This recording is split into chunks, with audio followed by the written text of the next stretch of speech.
ओम श्री परमात्मने नमः। ओम श्री गुरुभ्यो नमः। ओम श्री ऋषिभ्यो नमः। ओम असतो मा सद्गमय तमसो मा ज्योतिर्गमय मृत्योर्मामृतंगमय। ओम शांति शांति शांति। सर्वेभ्यो नमः। देववाणी संस्कृतम यूट्यूब चलदृश्यम प्रति भवतां भवतीनां च हार्दं स्वागतम। मित्रों, आज हम अष्टाध्यायी भाष्य प्रथमावृत्ति की लाइव कक्षा संख्या 248 को पढ़ने जा रहे हैं। आप सभी से मेरा विनम्र निवेदन है कि आप यदि संपूर्ण पाणिनीय व्याकरण को पढ़ना चाहते हैं तो आप इस सीरीज को फॉलो कीजिएगा और संपूर्ण व्याकरण की कक्षा को पढ़ने के लिए अर्थात व्याकरण की कक्षा में भाग लेने के लिए प्रथम शर्त यह होती है कि आपको सामान्य संस्कृत भाषा का ज्ञान होना चाहिए। आपको अनुवाद बनाना आना चाहिए। आपको छोटी मोटी व्याकरण संबंधी जानकारी होनी चाहिए। प्रत्यय क्या होता है, उपसर्ग क्या होते हैं, ये सारी चीजें आपको पूर्व से ज्ञात हैं हो, तभी आप इस महर्षि पाणिनि के व्याकरण को पढ़ने में समर्थ होते हैं। तो जो पाठक महानुभाव संस्कृत भाषा को थोड़ा जानते हैं, अनुवाद बनाना आदि जानते हैं, वे इस सीरीज को आराम से अपने घर पर बैठे बैठे पढ़ करके पाणिनि शास्त्र के, पाणिनीय व्याकरण के विद्वान बन सकते हैं। और जो संस्कृत भाषा को बिल्कुल नहीं जानते हैं वो अभी व्याकरण की इस कक्षा को नहीं पढ़ सकते।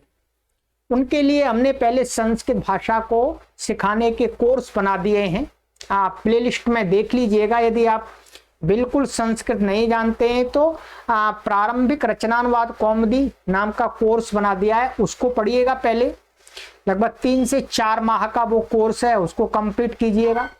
उसकी आंसर शीट भी तैयार कर दी है, उसके लिए भी कॉलम बना दिया है, प्रारंभिक रचनानुवाद कौमुदी उत्तर पत्रिका नाम का। और फिर उसके बाद जो सेकंड लेवल का जो कोर्स बनाया रचनानुवाद कौमुदी, और उसकी भी उत्तर पत्रिका तैयार कर दी है। दोनों कॉलम हैं वहां पर। रचनानुवाद कौमुदी नाम का कॉलम है, उसमें सभी अभ्यास पढ़ा दिए गए हैं। और रचनानुवाद कौमुदी उत्तर पत्रिका नाम का एक दूसरा कॉलम है, उसमें उसकी आंसर शीट तैयार कर दी गई है। तो जब आप प्रारंभिक रचनानुवाद कौमुदी और रचनानुवाद कौमुदी इन 2 पुस्तकों को पढ़ लेते हैं तो फिर आप इस व्याकरण की कक्षा को पढ़ने में समर्थ हो जाते हैं। फिर आप उसके बाद इसको पढ़ सकते हैं। तो ये मैंने आपको बताया है। और इस कक्षा की जो सीरीज के लिए यहाँ प्लेलिस्ट में कॉलम बनाए जा रहे हैं, क्योंकि बहुत सारी कक्षाएं हैं, तो ये 4था कॉलम चल रहा है। तो वहाँ प्लेलिस्ट में आप देखेंगे अष्टाध्यायी भाष्य प्रथमावृत्ति 1, अष्टाध्यायी भाष्य प्रथमावृत्ति 2, इसी प्रकार से 3, 4, इसी प्रकार से आगे भी कॉलम बनते जाएंगे। ठीक है, एक एक कॉलम में लगभग हम 80 क्लासेस की बना रहे हैं, 80 वीडियो का।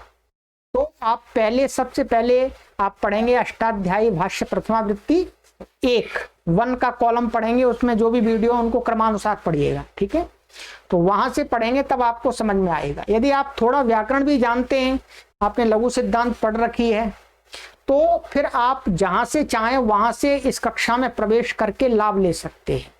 ये पूरा अभियान हम निःशुल्क चला रहे हैं और आपके सहयोग से चला रहे हैं, क्योंकि हम आपसे ही सहयोग लेते हैं, आर्थिक सहयोग, फिर इस अभियान को निःशुल्क चलाते हैं सबके लिए। तो सभी सहयोग नहीं देते हैं, कुछ हमारे समर्थ लोग सहयोग करते हैं, करना चाहिए। आप भी समर्थ हैं भगवान की दया से, तो आप भी संस्कृत के यज्ञ कुंड में अपनी आहुति प्रदान कीजिएगा। वैसे तो हर व्यक्ति को अपनी थोड़ी अपने सामर्थ्य के अनुसार करनी चाहिए। इस यज्ञ में हम निस्वार्थ भाव से कार्य कर रहे हैं। जिस कार्य को मैं कर रहा हूं मित्रों, इस कार्य को करने के लिए यदि आप किसी अध्यापक के, किसी प्रोफेसर की नियुक्ति करते हैं, तो कम से कम वो आपसे 1 से 1.5 लाख रुपए प्रति माह वेतन के रूप में लेगा, तब भी इस प्रकार की श्रद्धा और निष्ठा से काम नहीं करेगा। मैं ये गारंटी से कहता हूं। और मैं आपसे किसी भी प्रकार का कोई वेतन नहीं लेता हूं, केवल संस्कृत भाषा के प्रचार और प्रसार के लिए निरंतर कार्य करता हूं। तो इसलिए आप मेरे निस्वार्थ भाव को देख करके, मेरी त्याग वृत्ति को देख करके, संस्कृत के प्रति श्रद्धा और निष्ठा को देख करके आपको भी चाहिए कि आप मेरा पूरा सहयोग करें, क्योंकि मैं भी पारिवारिक व्यक्ति हूं, मुझे भी पारिवारिक जिम्मेदारियों का निर्वहन करना है। ठीक है, और इस अभियान का भी संचालन करना है, अभियान को भी चलाना है, संस्कृत भाषा का प्रचार प्रसार भी करना है, सभी काम करने हैं। तो आपके सहयोग से ही मैं ये सभी कार्य कर सकता हूं, अन्यथा कैसे कर सकता हूं। तो यही निवेदन करता हूं कि आप सभी इस अभियान के मासिक सदस्य बन जाइएगा। आपसे जितना भी सामर्थ्य बनता है प्रति माह हमें सहयोग प्रदान करते रहिएगा। ये इसके लिए अकाउंट है, इस अकाउंट के माध्यम से ये सभी गतिविधियां संचालित हो रही हैं। प्रति माह आप अपने सामर्थ्य के अनुसार हमें सहयोग प्रदान करते रहिएगा, जिससे हम निर्बाध रूप से निरंतर अधिक से अधिक संस्कृत भाषा का प्रचार एवं प्रसार कर सकें। चलिएगा मित्रों, तो हमारा चौथा पाठ चल रहा है, कारक प्रकरण चल रहा है मित्रों, और हमने आपको पूरा अपादान कारक पढ़ा दिया है। आज हम आरंभ करेंगे संप्रदान कारक। ठीक है, अपादान कारक हमारा पूरा कंप्लीट हो गया है। ये यहां तक हमने गत कक्षा में आपको पढ़ाया था, यहां तक ये सूत्र मैंने आपको पढ़ा दिया था।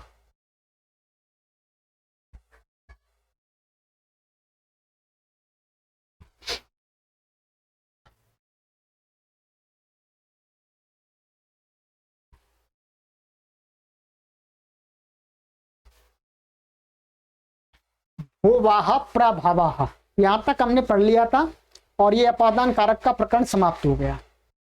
अब इसके आगे आता है संप्रदान कारक। यहाँ पर महर्षि पाणिनि ने थोड़े से भिन्न ढंग से रखा है, वो एक उसमें वैज्ञानिक कारण है। ठीक है, तो पहले उन्होंने अपादान लिया है, फिर संप्रदान लिया है, फिर करण लिया है। ठीक है, साधन करण लिया है, फिर उन्होंने कर्म लिया है, फिर अंत में कर्ता लिया है, इस प्रकार से। और वो अधिकरण भी लिया है। ठीक है, अधिकरण आ जाएगा आपका ऐसा, अपादान के करण के बाद अधिकरण आ जाएगा। चलिएगा, सूत्र है हमारा कर्मणा यमाभिप्रैति सा संप्रदानम। 1:4:32 कर्मणा प्रथमा तृतीया विभक्ति एक वचनांतम, यम द्वितीया विभक्ति एक वचनांतम, अभिप्रैति तिगंतम पदम, साहा प्रथमा विभक्ति एक वचनांतम, संप्रदानम प्रथमा विभक्ति एक वचनांतम। ये इसके अंदर पद हैं 1 2 3 4 5, 5 पद है। ठीक है, समास इसके अंदर कोई नहीं है वास्तव में, तो ये इतना ही है। अनुवृत्ति इसमें ऊपर से आ रही है कारके की। ठीक है, कारके की अनुवृत्ति आ रही है। चलिएगा, अर्थ देखते हैं।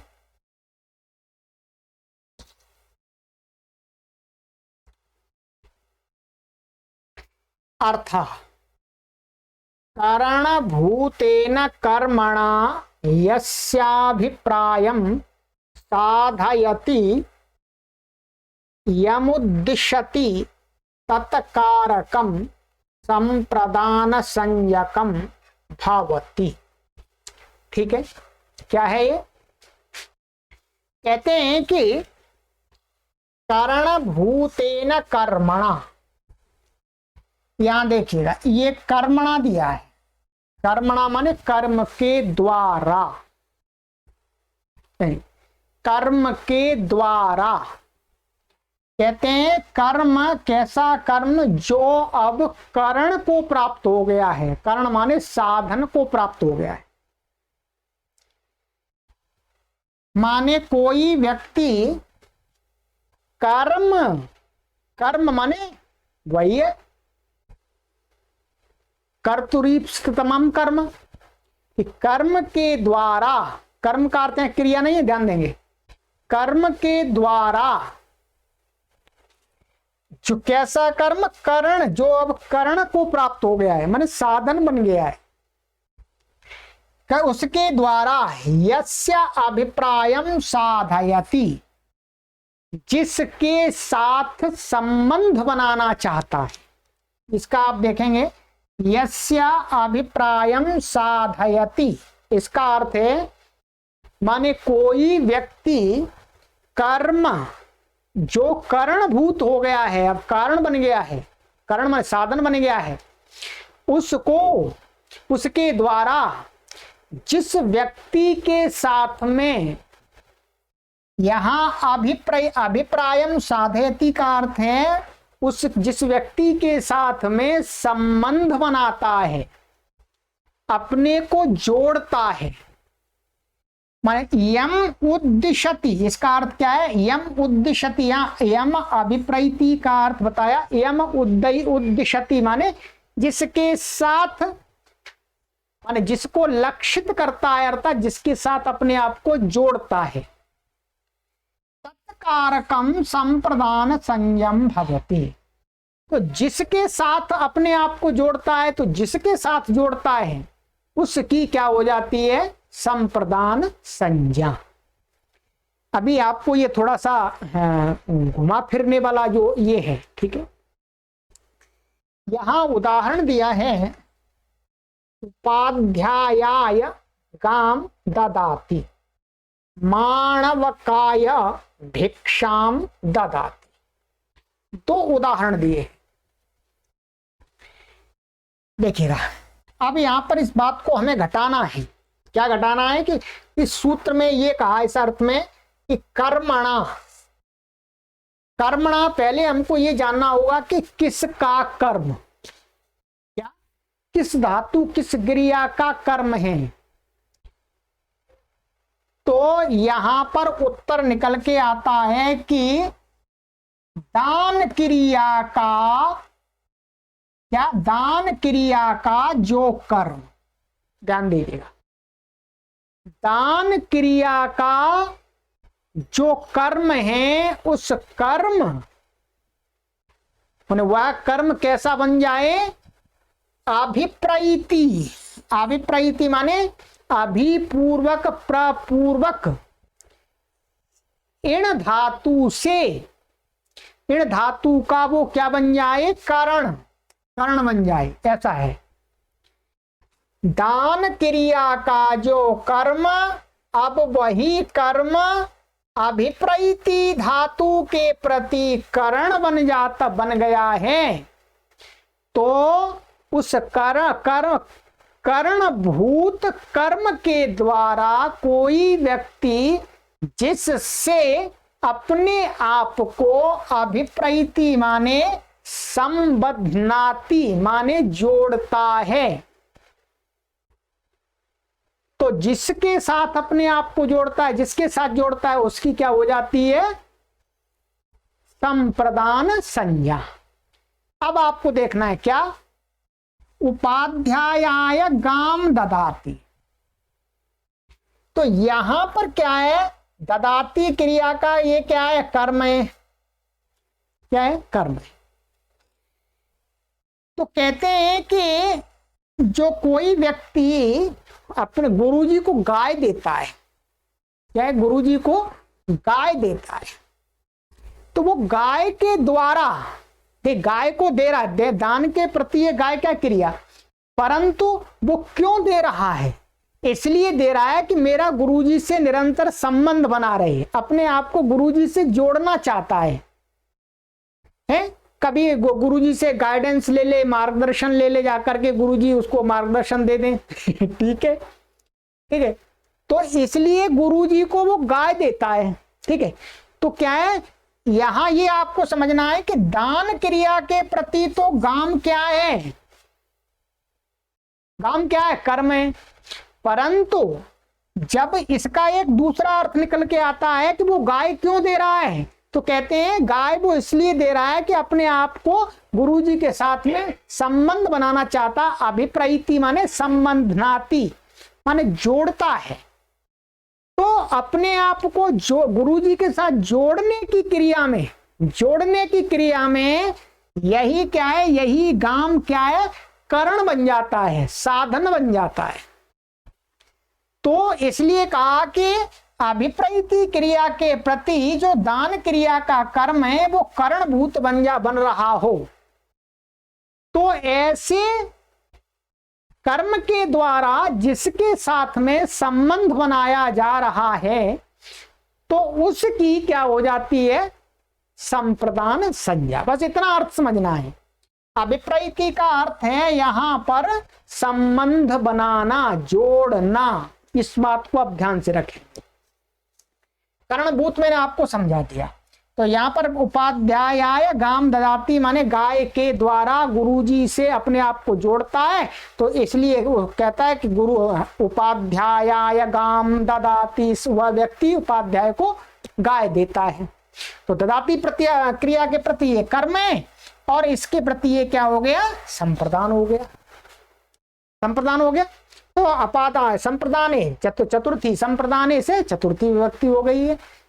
ठीक है, इसी प्रकार से माणवकाय भिक्षाम ददाति माने माणवक माने ब्रह्मचारी को भिक्षा देता है कोई व्यक्ति। वो कोई प्राचीन काल में ऐसा ही था कि ब्रह्मचारी गांव में भिक्षा लेने जाते थे तो गांव के लोग उनको भिक्षा देते थे। कोई रोटी दे देता, कोई लस्सी दे देता था, कोई सब्जी दे देता, कोई गुड़ दे देता, ठीक है, कोई नमक मिर्ची दे देता, भाई लोग खा लेना। ठीक है, तो वो अपने आप को ब्रह्मचारियों के साथ में लोग जोड़ करके थोड़ा गौरव अनुभव करते थे कि भाई देखो हम ब्रह्मचारी को भोजन आदि दक्षिणा में देकर के, भिक्षा में देकर के पुण्य अर्जन कर रहे हैं। तो वो व्यक्ति क्या है, ब्रह्मचारी से वो भिक्षा के माध्यम से भिक्षा को देकर के अपने आप को ब्रह्मचारी से जोड़ना चाहता है, इसलिए वो उसको भिक्षा दे रहा है। और जोड़ना किस लिए चाहता है, क्योंकि वो पुण्य अर्जन करना चाहता है। ठीक है, क्योंकि ब्रह्मचारी जंगल में रह करके तप करते हैं। ठीक है, पर आजकल के ब्रह्मचारी थोड़े अलग हैं। पर प्राचीन काल के जो ब्रह्मचारी थे वास्तव में ब्रह्मचारी थे, तप करते थे, तपस्या करते थे, अध्ययन करते थे, गुरु सेवा करते थे। ठीक है, तो क्या है यहां पर ये क्या हो गया, संप्रदान। तो चतुर्थी संप्रदान से चतुर्थी विभक्ति हो गई है। बस अब यहां पर चतुर्थी आप इसकी सिद्धि कैसे करेंगे, सिद्धि मैं आपको बता देता हूं शॉर्टकट में। यहां उपाध्याय शब्द है। ठीक है, ये उपाध्याय है, सारी सिद्धि पूर्ववती है। इसमें स्वादि उत्पत्ति करेंगे, सभी सूत्र वही लगाएंगे, परंतु जो का विभक्ति वाला है वो बदल जाएगा। स्वादि उत्पत्ति सु की उत्पत्ति करते हैं तो कौन सा लगाते हैं, प्रातिपदिकार्थ लिंग परिमाण वचन मात्रे प्रथमा। परंतु यहां पर क्या लगेगा, पहले यहां पर लगेगा आपका, ये लगेगा कर्मणायम अभिप्रैति ससंप्रदानम, फिर चतुर्थी संप्रदाने। चतुर्थी संप्रदाने से क्या हो जाएगी, चतुर्थी का एक वचन की विवक्षा में गे आ जाएगा और गे अंग संज्ञा हो जाएगी। अंग के अधिकार में गेरिया, सूत्र आपको बता दिया, मैं अभी बता दूं। गेरिया से इसको क्या हो जाता है, या हो जाता है। फिर सुपीचा से इसको इसके परे रहते या के दीर्घ हो जाता है, तो ये क्या बन जाता है, उपाध्याय बन जाता है। दो सूत्र मुख्य रूप से, तीन लग रहे हैं। क्या कौन से लग रहे हैं, एक चतुर्थी संप्रदाने लग रहा है, इसके लगने के बाद संज्ञा होने के बाद, फिर इसके बाद में आपका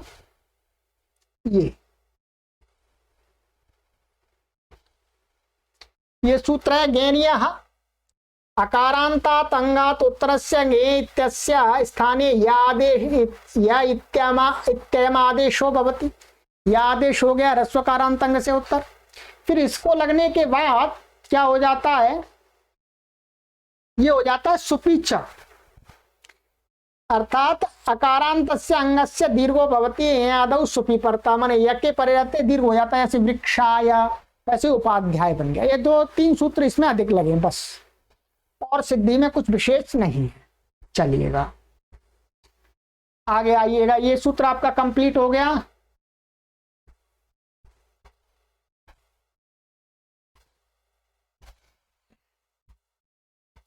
चलिएगा इतना ही समझाएंगे, और इसमें अभी गहराई से आपको समझ में आएगा, अर्थात इसमें शंका समाधान जो करके समझ में आएगा कब, जब आप काशिका माने द्वितीय वृत्ति पढ़ेंगे। ठीक है, अभी आप नहीं समझ सकते, अभी आपको जितना समझाना था उतना मैंने आपको कंप्लीट समझा दिया। ठीक है, फिर तो आपको आगे द्वितीय वृत्ति काशिका, फिर उसके बाद महाभाष्य, उस पर लंबा तर्क किए गए हैं, तो अभी आपकी उतनी शक्ति, बौद्धिक शक्ति नहीं है कि आप उन तर्क वितर्क को समझ सकें। परंतु धीरे धीरे जब आप प्रथमा वृत्ति को पढ़ लेंगे तो काशिका पढ़ेंगे द्वितीय वृत्ति को, तब आपको आराम से तर्क वितर्क समझ में आएंगे। फिर महाभाष्य पढ़ेंगे तो तर्क वितर्क पूरे समझ में आ जाएंगे आपको। ठीक है, चलिएगा ये कंप्लीट हो गया। ये संप्रदान संज्ञा यहां से आरंभ हो रही है।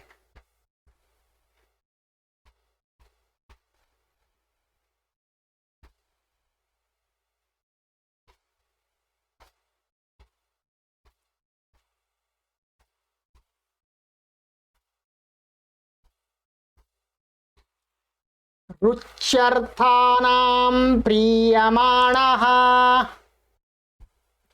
रुच्यर्थानां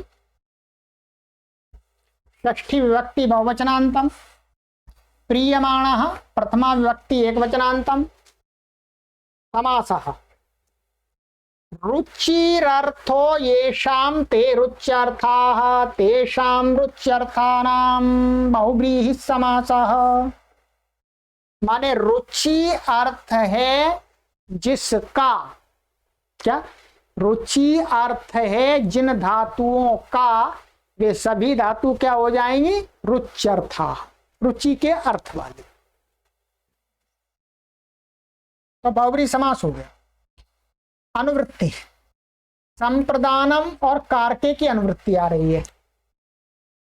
कहते हैं कि रुच्यर्थानां धातूनां प्रयोगे प्रीयमाणः तृप्यमाणो योऽर्थः तत्कारकं संप्रदान संज्ञकं भवति। कहते हैं रुच्यर्थक माने रुचि अर्थ वाली धातुओं के साथ में। यहां पर एक ध्यान देना है आपको, मैं बता देता हूं। आप यदि रुचि धातु का अर्थ देखेंगे धातु पाठ के अंदर, तो रुचि का अर्थ है दीप्ति। क्या अर्थ है, दीप्ति। दीप्ति का अर्थ है प्रकाशित होना, पर वो अर्थ यहां पर नहीं लिया है, क्योंकि रुचि का दीप्ति अर्थ ले लेंगे तो इस सूत्र का कोई अर्थ बनेगा ही नहीं, ना ये उदाहरण बनेंगे और ना इसका ये प्रियमाण है इसका संबंध लगेगा, क्योंकि दीप्ति के साथ में प्रियमाण का कोई संबंध ही नहीं है। यहां रुचि धातु का अर्थ है, क्या अर्थ है, रुचि धातु का अर्थ है तृप्त होना, अच्छा लगना, क्या प्रीति होना, ये अर्थ है।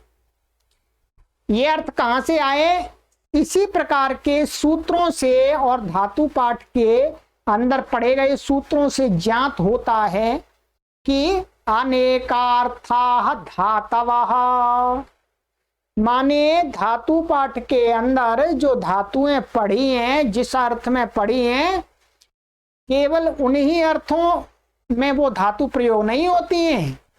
अनेकार्थ माने एक धातु यदि धातु पाठ के अंदर एक अर्थ में पड़ी है तो उसके कई अर्थों में साहित्य में प्रयोग मिलता है। इसलिए वहां तो धातु पाठ के अंदर जो धातु जिस अर्थ में पड़ी है वो मात्र उपलक्षण है, वो उसका एकदम वही अर्थ है ऐसा नहीं है। उसके अलावा भिन्न अर्थों में भी धातुओं का प्रयोग दिखाई देता है। इसलिए आचार्यों ने क्या कहा, अनेकार्थाः धातवः, माने धातु अनेकार्थ होती हैं, एक एक धातु के अलग अलग बहुत सारे अर्थ होते हैं। तो उसी प्रकार के सिद्धांत को लेकर के यहाँ रुच धातु का अर्थ दीप्ति ना लेकर के क्या लिया गया है? प्रीति, अच्छा लगना, तृप्त होना, ये अर्थ लिए गए। ठीक है, आइएगा अब आपको समझ में आएगा कि रुच्यर्था का अर्थ हो गया प्रीति के अर्थ वाली, तृप्त करने के अर्थ वाली धातुएं, अच्छा लगने के अर्थ वाली धातुएं। तो कहते हैं कि रुच्यर्थानाम धातूनाम प्रयोगे प्रीयमाणा अर्थात तृप्यमाणो योऽर्थात् तत्कारकं संप्रदान संज्ञकं भवति।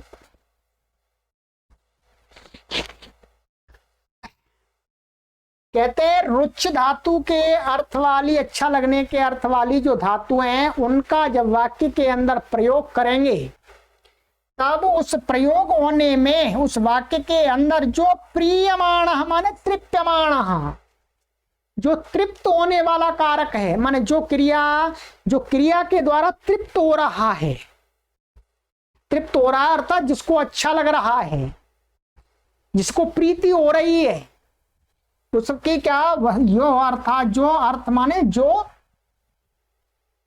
क्रिया का सहयोगी है, क्रिया का निमित्त है, वह कारक वही निमित्त क्या है? संप्रदान संज्ञकम भवति, संप्रदान संज्ञक हो जाता है। मैंने आपको मोटी भाषा में, सरल भाषा में, बिल्कुल गहराई से सिद्धांत की बात बता दी।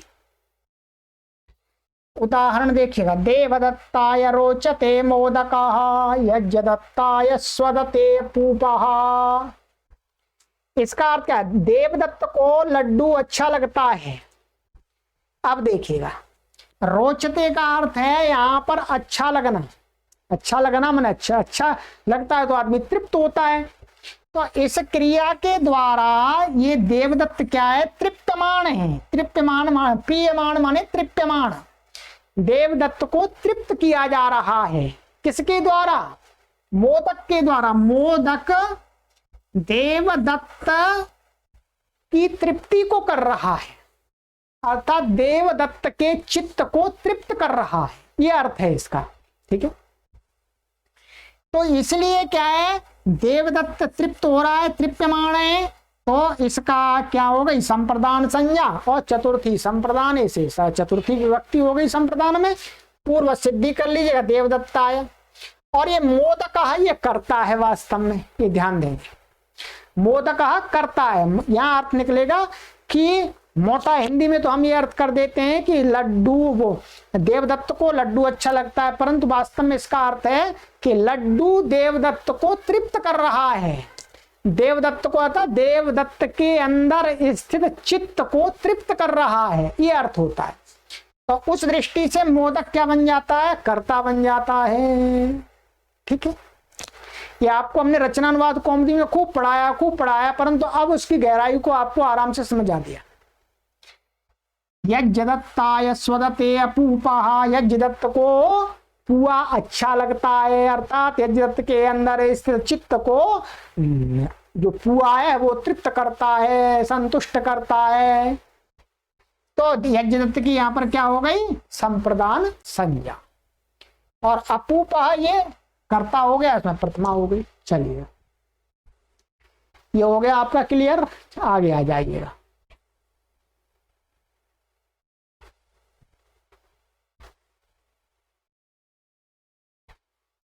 सूत्र संख्या 34।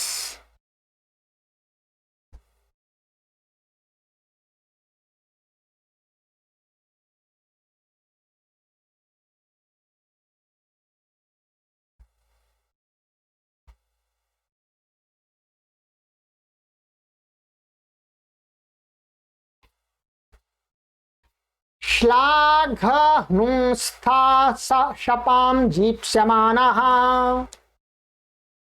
श्लाघ नुंस्था शपाम षष्ठी विभक्ति बहुवचनान्तम, जीप्स्यमानः प्रथमा विभक्ति एकवचनान्तम। समासः, समास है इसके अंदर। श्लाघ नुं इत्यत्र इतरेतर योग द्वंद्वः। देखिएगा,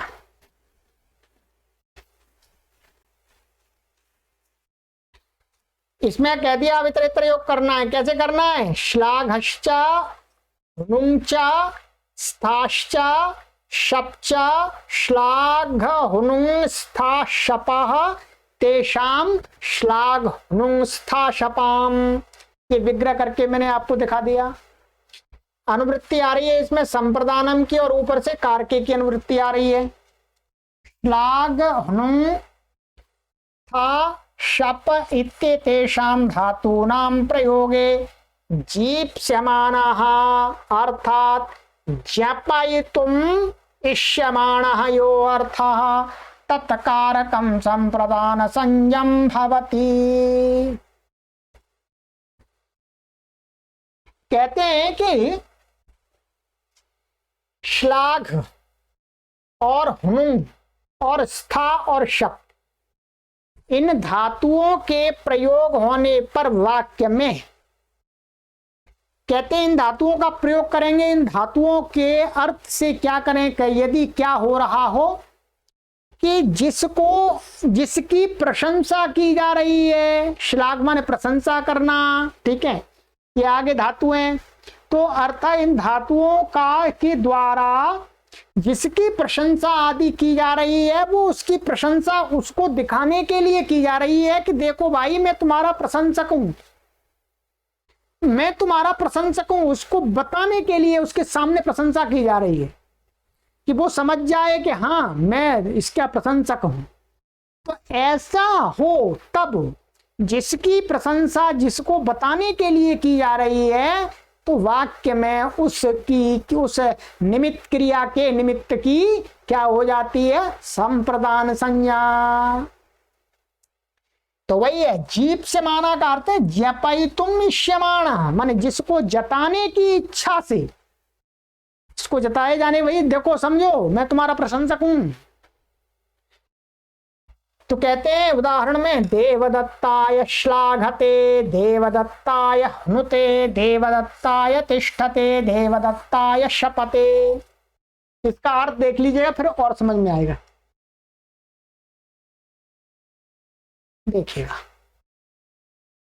देवदत्ताय श्लाघते, देवदत्त की प्रशंसा देवदत्त को जनाने की इच्छा से करता है कोई व्यक्ति। ऐसे ही देवदत्ताय हनुते, देवदत्त की निंदा देवदत्त को जनाने की इच्छा से करता है, क्योंकि हुनुं धातु का अर्थ है निंदा करना, ठीक है। और देवदत्ताय तिष्ठते, देवदत्त को जानने की इच्छा से देवदत्त के लिए ठहरता है, ठहरता तो रुकता है, देवदत्त समझ जाए कि भाई ये मेरे लिए रुक रहा है ठीक है। देवदत्ताय शपते, देवदत्त को बुरा भला देवदत्त को जनाने की इच्छा से कहता है कि दुष्ट तेरे को ही कह रहा हूं मैं, तेने ही काम बिगाड़ा मेरा ठीक है, उसको समझ में आ जाए। तो इस प्रकार से जिसका निंदा, जिसकी प्रशंसा, जिसके लिए रुकना और जिसको भला बुरा कहना, ये जिसके लिए किया जा रहा है, तो उसको यदि बताने की इच्छा से उसको भाई ये समझ जाए कि मुझे ही कहा जा रहा है, तो जिसको कहा जा रहा है उसकी क्या हो जाती है? संप्रदान संज्ञा। तो देखिएगा, देवदत्ता श्लाघते, देवदत्त को जनाने की इच्छा से उसकी प्रशंसा करता है, तो देवदत्त की क्या हो गई? संप्रदान संज्ञा। चतुर्थी संप्रदान से संप्रदा चतुर्थी विभक्ति हो गई पूर्वत। देवदत्ताय हुनुते, देवदत्ताय तिष्ठते, ये उदाहरण का अर्थ बता दिया। देवदत्ताय शपते, सब जगह उदाहरण यही, ठीक है। देखिए, श्लाघ हुनुं स्था शप, इन धातुओं के प्रयोग में जीप समान अर्थात जो जनाए जाने की इच्छा वाला है उस कारक की संप्रदान संज्ञा होती है, ठीक है। चलिएगा आगे आ जाइएगा।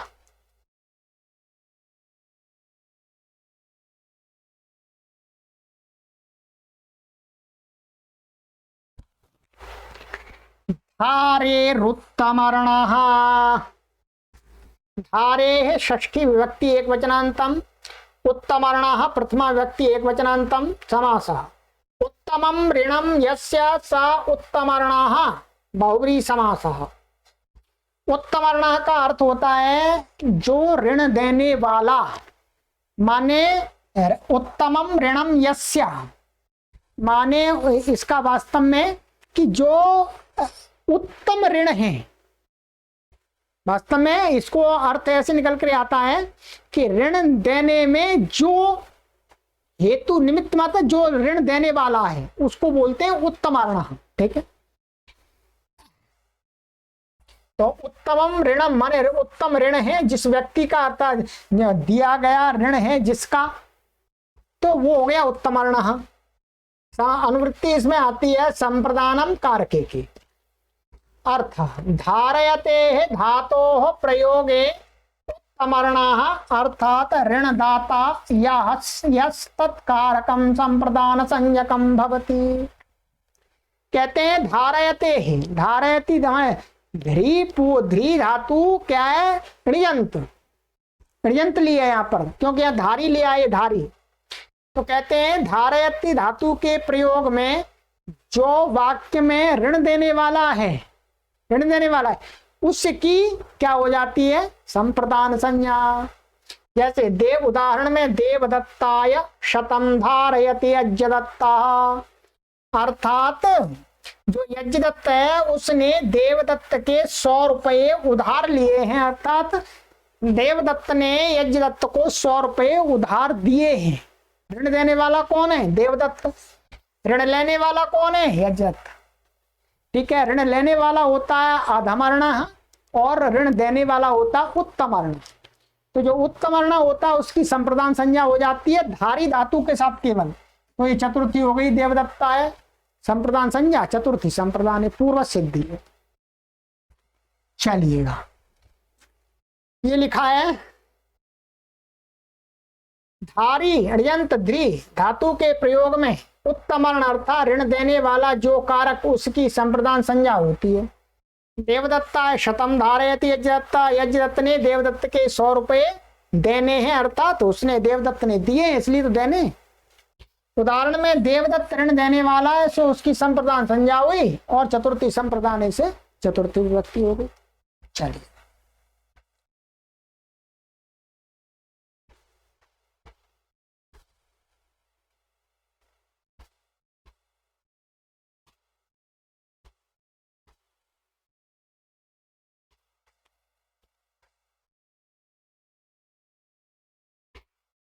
सूत्र संख्या 36 स्पृहेरीप्सिताः। स्पृहे षष्ठी व्यक्ति एक वचनांतम, ईप्सिताः प्रथमा व्यक्ति एक वचनांतम, अनुवृत्ति संप्रदानम कारके। ठीक है, अर्थ स्पृह ईप्सायाम चुरादौ अदंताः पठ्यते, माने स्पृह ईप्सायाम ये चुरादी गण में अदंत माने ह्रस्व अकारांत अंत में स्पृहा ऐसी पड़ी हुई है, पठ्यते में पड़ी है। तो कहते हैं उस चुरादी गण वाली का लेना है, दूसरे गणों की नहीं लेना है। स्पृहे धातोः प्रयोगे ईप्सिताः अर्थात अभिप्रेताः यस्तत्कारकं संप्रदान संज्ञं भवति। कहते हैं कि स्पृह जो धातु है उसके प्रयोग में ईप्सित, क्या ईप्सित माने स्पृह धातु का प्रयोग करेंगे। स्पृह का अर्थ है चाहना, तो क्या है जिसको चाहा जाता है, जो ईप्सित है माने क्रिया के द्वारा जो ईप्सित माने जो प्राप्त करने योग्य है उसकी क्या कह रहे हैं, संप्रदान संज्ञा भवती। संप्रदान संज्ञक वो संप्रदान संज्ञक हो जाता है। उदाहरण में पुष्पेभ्यः स्पृहयति, फलेभ्यः स्पृहयति, तो फलों फूलों को चाहता है, उसे ईप्सित क्या है, क्रिया के द्वारा, स्पृह के द्वारा पुष्प, इसलिए पुष्प की क्या हो गई, संप्रदान संज्ञा। संप्रदान संज्ञा चतुर्थी संप्रदान है, ये बहुवचन का है तो बहुवचन लग जाएगा, भ्यस प्रत्यय आ जाएगा। ऐसे ही फलेभ्यः स्पृहयति, फलों को चाहता है। यहाँ पर कुछ भी विशेष नहीं है, मैंने आपको पहले भी सिद्धियां करा दी हैं, फिर भी शॉर्टकट में दिखा देता हूं। ये पुष्प शब्द है आपका और इससे संप्रदान संज्ञा होकर के बहुवचन में क्या आ जाएगा, भ्यस आ जाएगा। ठीक है, अब यहाँ पर व्यस के परिवर्ते क्या हो जाएगा, बहुवचने झल्येत। ये पहले आया कई बार, बहुवचने झल्येत से क्या है, बहुवचन में वर्तमान झलादि सुप के परे रहते पूर्व ह्रस्वकारांत अंग को क्या हो जाता है, एक तो हो जाता है। तो बन गया पुष्पेभ्य रुत्व विसर्ग होकर के पुष्पेभ्य, ऐसे ही फलेभ्य बन गया। ठीक है, कौन सा सूत्र है बहुवचने झल्लेत में आपको दिखा देता हूं। चलिए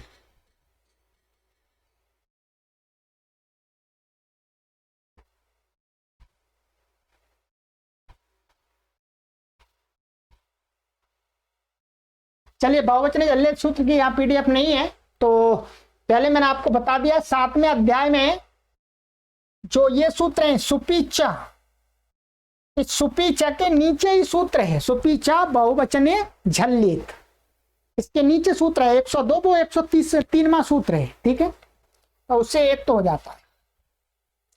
ये हो गया आपका सूत्र। तो पुष्पेभ्यो स्पृहयति का अर्थ है फूलों की लालसा करता है, फूलों को चाहता है। फलेभ्यः स्पृहयति माने फलों की लालसा करता है, फलों को चाहता है। सरल है। चलिए आगे आ जाइएगा। क्रोधा द्रुहेर्षा सूयार्थानां यम प्रतिकोपः, आइएगा। क्रोध द्रुहेर्षा सूयार्थानां षष्ठी विभक्ति बहुवचनांतम, यम द्वितीय विभक्ति एक वचनांतम, प्रति अव्यय पदम, कोपाः प्रथमा विभक्ति एक वचनांतम।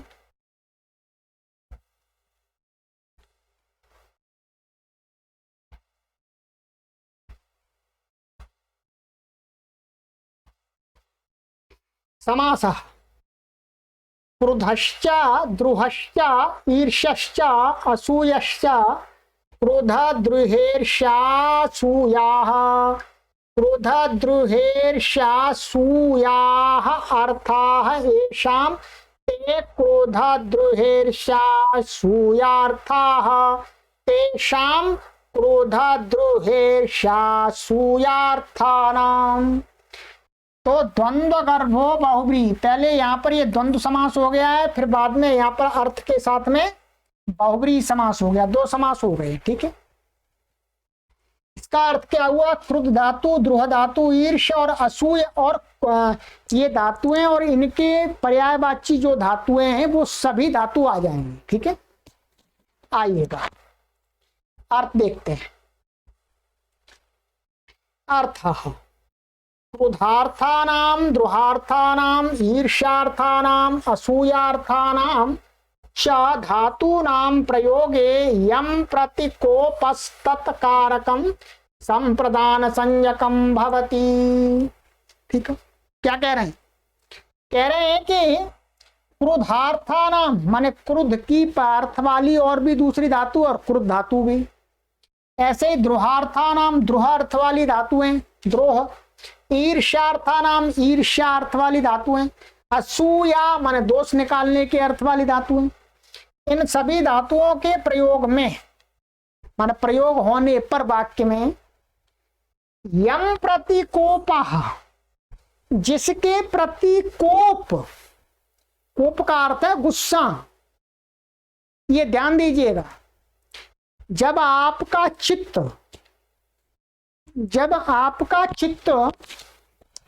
अथवा आपके चित्त में कोप आता है, अंदर से कुपित भावना आती है, तब ही आप किसी के प्रति क्रोध करते हैं, तभी आप किसी से द्रोह करते हैं, तभी आप किसी से ईर्ष्या करते हैं, तभी आप किसी से दोष निकालते हैं, असूया।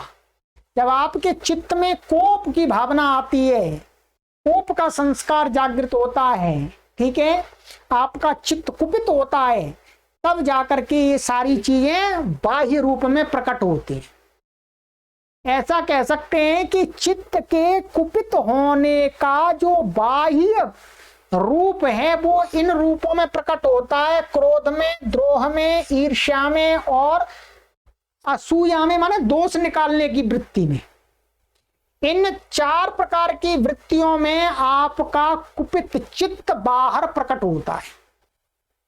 बहुत गहराई की बात है, पढ़ व्याकरण रहे हैं पर बहुत गहराई की बात बताई है कि इन चारों की जो बाह्य अवस्था हमें नजर आती है, कोई क्रोधित दिखता है, कोई द्रोह करता हुआ दिखता है, कोई ईर्ष्या करता हुआ दिखता है, कोई असूया करता हुआ दिखता है, उसके चित्त में पहले कोप रूपी बीज का आरोपण हुआ है। कोप रूपी बीज के आरोपण होने के बाद में उससे उगे हुए वृक्ष के ये रूप हैं। तो कहते हैं कि जिसके प्रति कोप की भावना अंदर से है, तब आप इनके ये क्रियाएं कर रहे हैं, तो जिसके प्रति है उसकी ही क्या हो जाती है, कारकम संप्रदान संज्ञकम भवती, उसकी संप्रदान संज्ञा हो जाती है। मैंने आपको गहराई से समझा दिया है जी। ठीक है, चलिए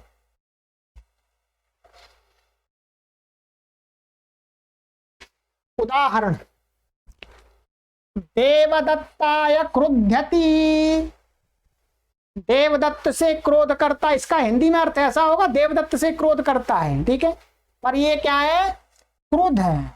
कोई व्यक्ति है, किसी व्यक्ति के मन में कुपित भावना किसके प्रति आई है, देवदत्त के प्रति, तो वो देवदत्त से क्रोध करने लग गए। हाँ, दुष्ट तेने ये कर दिया, तो देवदत्त की क्या होगी, संप्रदान संज्ञा चतुर्थी, संप्रदान चतुर्थी होगी। देवदत्ताय द्रोह्यति, देवदत्त से द्रोह करता है।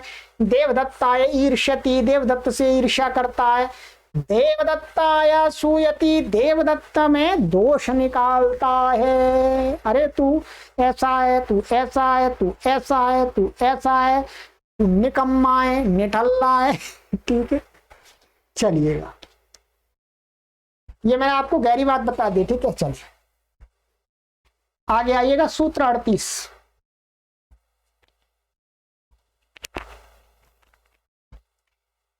क्रोध द्रोहोरुपसृष्टयोः कर्म, क्रोध द्रोहोः षष्ठी विभक्ति द्विवचनान्तम, उपसृष्टयोः षष्ठी विभक्ति द्विवचनान्तम, कर्म प्रथमा विभक्ति एक वचनान्तम। समास है इसमें क्रोध द्रोह इत्यत्र इतरेतर योग द्वंद्वः, तो क्रोधश्च द्रुतश्च, क्या यहां पर आप ऐसा करेंगे विग्रह, मैं लिख देता हूं आपको, क्रोधश्च और द्रुतश्च, द्रुतश्च क्रोध द्रोहौ और तयोः क्रोध द्रोहो। अच्छा, द्रोह ही नहीं होगा ये, सॉरी, ये यहां पर द्रोह द्रोह होगा, द्रोहौ और तयोः क्रोध द्रोहो, इतरेतर योग द्वंद्व के लिए ऐसा समास कीजिएगा। ठीक है, ये संधि आपको बाद में समझ में आएगी जब आप पूरा व्याकरण पढ़ लेंगे। ये सामान्य, और कोई समास नहीं है इसके अंदर। आगे आइए, अनुवृत्ति इसमें आती है यम प्रतिकोपः कारके, इसकी अनुवृत्ति आती है। देखिए अर्थ, उपसृष्टयोः अर्थात उपसर्ग पूर्वकयोः क्रोध द्रोहोः प्रयोगे यम प्रतिकोपस् तत्कारकं कर्म संज्ञकं भवति, पूर्वेण संप्रदान संज्ञा प्राप्ता कर्म संज्ञा विधीयते। ये सूत्र बिल्कुल सरल है, कुछ नहीं है, जो ऊपर वाला सूत्र बढ़ाता अर्थ वही है। बस इतना कह रहे हैं कि यदि क्रुत धातु और द्रोह धातु के साथ उपसर्ग लगा के प्रयोग किया जा रहा है वाक्य में, तो ऊपर वाले सूत्र से जिसकी कर्म संप्रदान संज्ञा हो रही थी उसकी इसने क्या कर दी, कर्म संज्ञा कर दी। कर्म संज्ञा कर दी तो कर्मणि द्वितीया से द्वितीया होगी, चतुर्थी संप्रदान से चतुर्थी नहीं होगी, बस इतना ही अंतर है। तो ये कहा उपसर्ग पूर्वक क्रुद्ध और द्रोह धातु के प्रयोग होने पर जिसके प्रति कोप किया जाता है उस कारक की कर्म संज्ञा होती है, संप्रदान संज्ञा नहीं होती है। पूर्वेण संप्रदान संज्ञा प्राप्त, पूर्व सूत्र से संप्रदान संज्ञा प्राप्त थी तो कर्म संज्ञा विधीयते, कर्म संज्ञा इस सूत्र से बता दी। जैसे देवदत्तम अभिक्रुध्यति, देवदत्त से क्रोध करता, अर्थ वैसे ही रहेगा, पर यहाँ अभी लग गया उपसर्ग इसके साथ में, इसलिए यहाँ कर्म संज्ञा हो गई। कर्म संज्ञा होने से कर्मणि द्वितीया से द्वितीया हो जाती है। देवदत्तम अभिद्रुहीयति, देवदत्त से द्रोह करता है। तो यहां पर भी उपसर्ग लग गया, बस और कुछ विशेष नहीं। चलिएगा,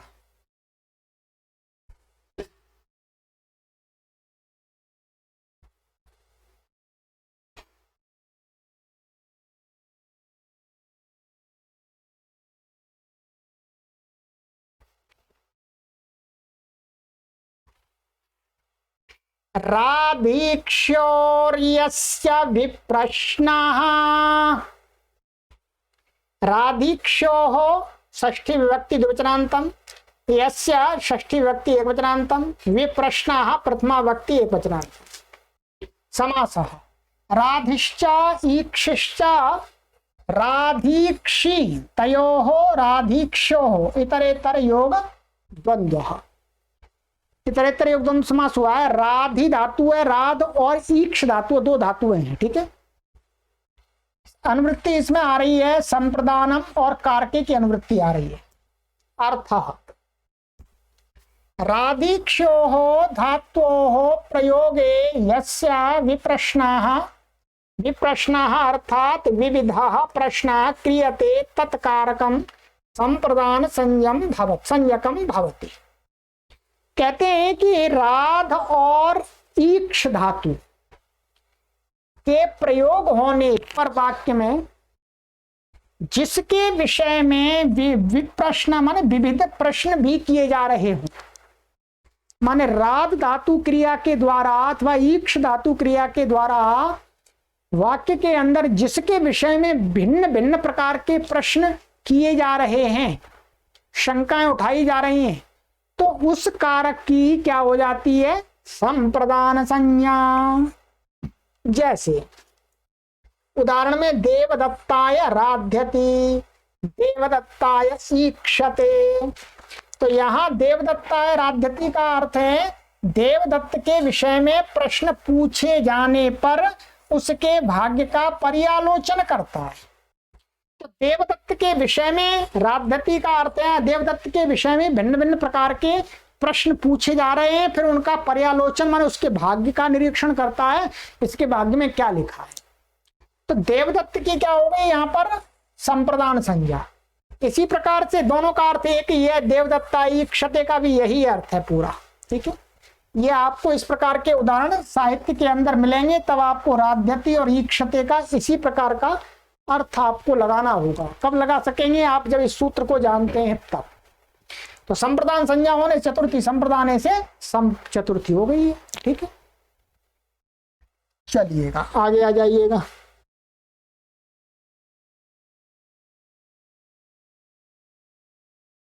प्रत्यांभ्याम शुभः पूर्वस्य कर्ता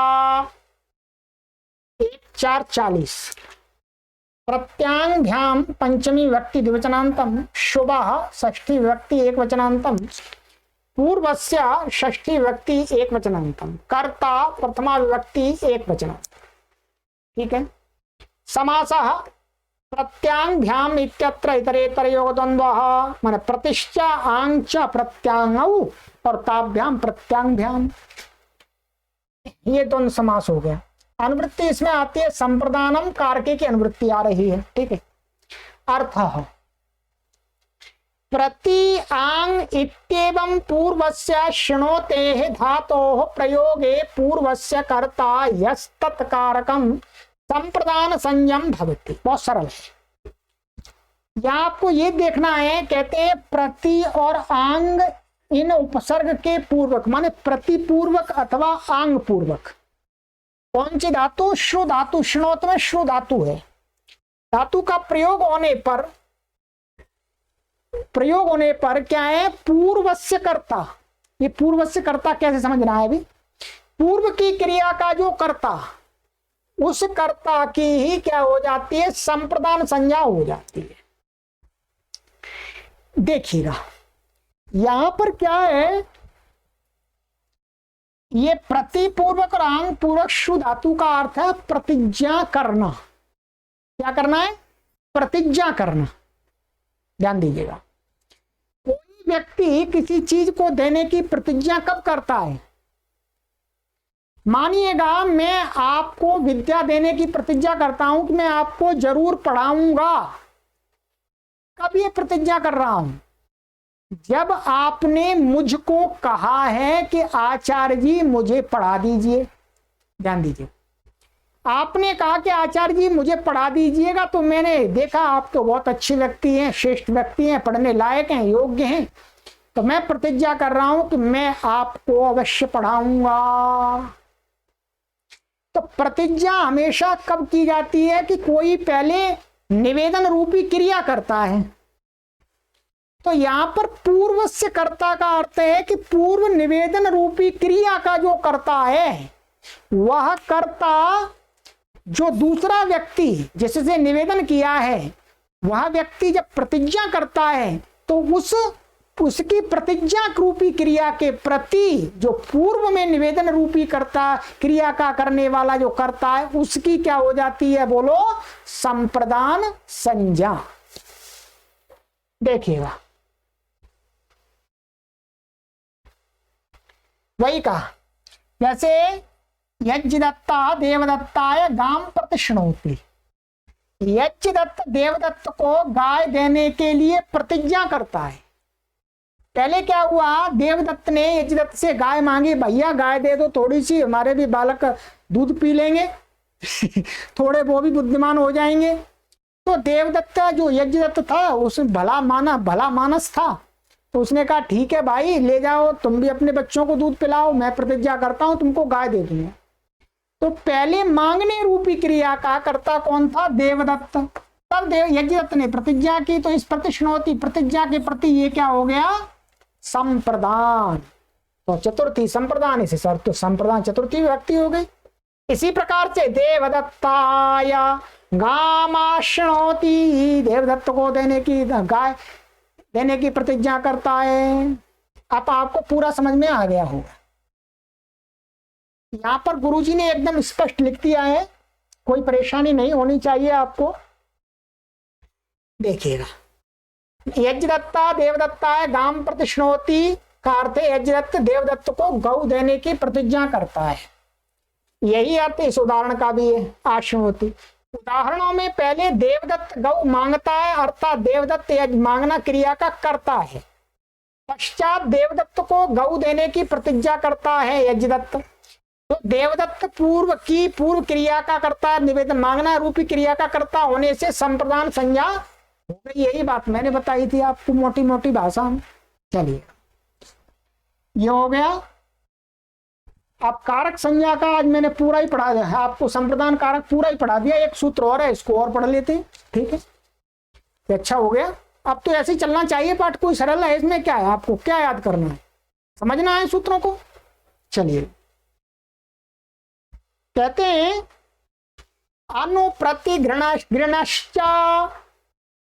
अनुप्रतिगृणः षष्ठी व्यक्ति एक वचनांतम च अव्ययपदम समास। अनुश्चा प्रतिश्चा अनुप्रति ताभ्याम गृणाः अनुप्रतिगृणाः तस्य अनुप्रतिगृणाः द्वंद्व गर्भ पंचमी तत्पुरुषा। इसमें ऐसा है समास, अनु और प्रति का समास कर लिया, ये तो द्वंद्व समास हो गया, त्रेतरयोग द्वंद्व। फिर इसका इन दोनों का गृणा के साथ में करना है, ठीक है? तो कहते हैं कि ताभ्याम माने उनसे उत्तर, ताभ्याम माने अनुप्रतिभ्याम गृणाः अनुप्रतिगृणाः, ये पंचमी तत्पुरुष हो गया। तस्य षष्ठी है, तस्य अनुप्रतिगृणाः, ठीक है?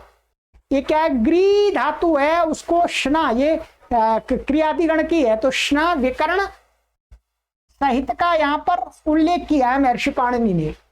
इसका मतलब है कि ग्री निगरणे जो क्रियादिगण की है उसी धातु का यहाँ ग्रहण करना है, दूसरी का ग्रहण नहीं करना है। चलिए, अनुवृत्ति इसमें आती है पूर्वस्य कर्ता संप्रदानम कारके। सरल, ये कोई कठिन नहीं है। आइए, और ये मुख्य रूप से सामान्य उदाहरणों वाला सूत्र नहीं है, ये शास्त्रीय उदाहरणों वाला सूत्र है। कहते हैं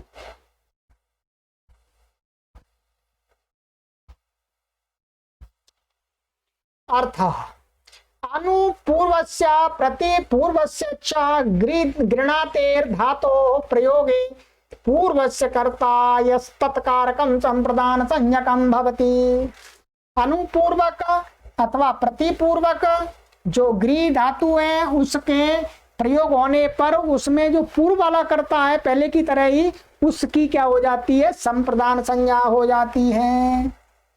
जैसे होत्रे अनुगृणाति, होत्रे प्रतिगृणाति। ये होत्रे में चतुर्थी विभक्ति हो गई है, ये वास्तव में क्या है, होत्री शब्द है। तो इससे संप्रदान संज्ञा होने से क्या ये आ गया है और एको एणची लग करके क्या हो गया, होत्रे बन गया है। आप देखिए कैसे यहाँ पर है पूर्व का कर्ता, ये यहाँ पर आपको समझ में आएगा।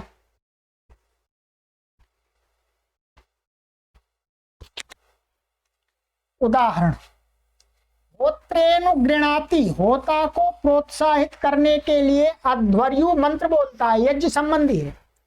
क्या होता को प्रोत्साहित करने के लिए अध्वर्यु मंत्र बोलता है कि ये और तेजी से बोले। होत्रे प्रतिगृणाति का भी यही अर्थ है। यहां होता पहले मंत्र बोल रहा है, ये वाला होता पहले से बोल रहा है, उसको अध्वर्यु माने अनुगार प्रत्यगर द्वारा, ये क्या है, वही मंत्रों के समूह के कुछ नाम है, को प्रोत्साहित करता है।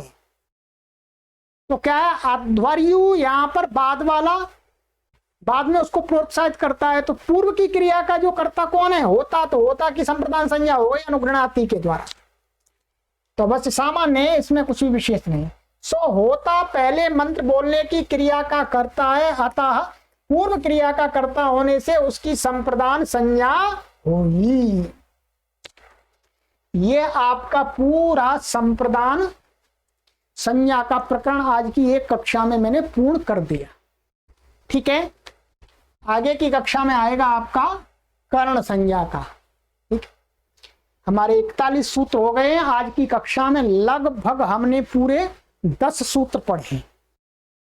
तो अब आप अनुमान लगा सकते हैं कि मैं आगे चल के आपको 20 सूत्र पढ़ा सकता हूं।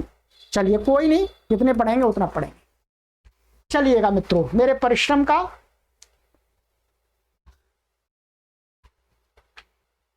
फल लीजिएगा, पूरा लाभ लीजिएगा। ये ध्यान दीजिएगा, अभी वर्तमान में YouTube चैनल पर जो आज की डेट में हमारी कौन सी कक्षाएं चल रही हैं, अष्टाध्यायी भाष्य प्रथमावृत्ति की कक्षा चल रही है। ये जिसको पढ़ रहे हैं आप, एक त्रैमासिक संस्कृत शिक्षा का कोर्स बना दिया है शून्य स्तर से संस्कृत सीखने के लिए। प्लेलिस्ट में आप इन नाम से देख सकते हैं। हितोपदेश की सीरीज चल रही है, आप उसका अभ्यास कीजिएगा। रचनानुवाद कौमुदी का कोर्स तैयार चल रहा है आपके लिए। लघु सिद्धांत कौमुदी का भी चल रहा है। व्याकरण महाभाष्यम की कक्षाएं चल रही हैं। गीता श्लोकोच्चारण प्रशिक्षण भी चल रहा है, उसमें भी आप गीता के श्लोकों का शुद्ध उच्चारण सीख सकते हैं। शंका समाधान की कक्षा होती है प्रत्येक शनिवार को रात्रि 8 बजे। यूजीसी नेट JRF उपनिषद व्याख्यान आदि की कक्षा चल रही है। योग दर्शन की भी कक्षा चल रही है, योग दर्शन का भी हम कोर्स तैयार कर रहे हैं। तो आप यदि सभी कक्षाओं की सूचना को प्राप्त करना चाहते हैं तो नोटिफिकेशन को माने प्राप्त करने के लिए बेल को, YouTube चैनल को सब्सक्राइब करके बेल को ऑन कर लीजिएगा, तभी आपको सभी कक्षाओं की सूचना प्राप्त होगी। चलिएगा मित्रों, इसी के साथ आपसे निवेदन करता हूं कि देववाणी संस्कृतम ई गुरुकुलम हरिद्वारम ट्रस्ट, हरिद्वारम देववाणी संस्कृतम नाम का ट्रस्ट है, उस कार्य के लिए हरिद्वार नगरी में एक स्टूडियो के निर्माण का कार्य की योजना तैयार की गई है। मित्रों, उसमें आप सभी अपना आर्थिक सहयोग प्रदान करके सदस्यता को ग्रहण कीजिएगा, जिससे हम संस्कृत भाषा के कार्य को और विस्तार दे सकें। तो आप अपना सहयोग हमें अवश्य प्रदान कीजिएगा। आप 5100 रुपये की सदस्यता को लीजिएगा, 11,000 की सदस्यता को लीजिएगा। भगवान ने आपको और समर्थवान बनाया है तो और अधिक दान दीजिएगा। आपका दान एक अच्छे कार्य में लगेगा, आपको अधिक पुण्य मिलेगा। इस अकाउंट के माध्यम से अभी सारी गतिविधियां संचालित हो रही हैं। इस अकाउंट में अपना धन प्रेषित करके हमें इसी व्हाट्सएप नंबर पर सूचित भी कीजिएगा। चलिएगा मित्रों, आगे की कक्षा में मिलते हैं। परिश्रम पूर्वक पढ़ा रहे हैं, श्रद्धा पूर्वक पढ़ा रहे हैं। आप भी हमारा निरंतर सहयोग करते रहें, जिससे हम संस्कृत के गूढ़ ज्ञान को करोड़ों लोगों तक पहुंचा सकें। सर्वेभ्यो नमः।